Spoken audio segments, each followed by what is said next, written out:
Like hitting a mule, the freeze of Trump's envoy on Ukraine aid. President Donald Trump's envoy said Thursday that Ukraine is to blame for the U.S.'s decision to suspend military funding, likening the abrupt action to slapping an obstinate farm animal with a piece of wood. President Volodymyr Zelensky had plenty of time to sign a U.S. mineral rights sharing agreement that is hailed as essential to a still nebulous post-war security strategy, according to Keith Kellogg, a former lieutenant general appointed by Trump as special envoy on Russia and Ukraine. Very candidly, they brought it on themselves, the Ukrainians, Kellogg said before the Council on Foreign Relations. He said that cutting assistance, which was essential to Ukraine's defenses against the Russian invasion that lasted 3 years, was intended to be a sudden shock.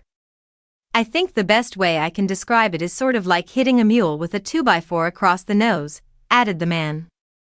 You got their attention, and it's very significant, obviously, because of the support that we give, he said.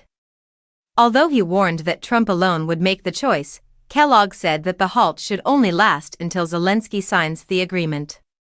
The protocol is you sign a document, and once you sign a document that you want to go forward, that you're serious about it, then I think you can move forward with assistance, he said. Last week, Zelensky traveled to Washington to seal a deal on Trump's demand that would partially reimburse the U.S. for billions of dollars in arms transfers since Russia's 2022 invasion of Ukraine.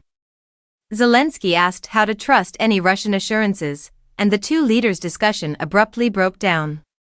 In response, Trump and Vice President J.D. Vance blasted him for being unappreciative. Kellogg maintained that penalties on oil-selling vessels were one way the Trump administration was forcing Russia to reach an agreement.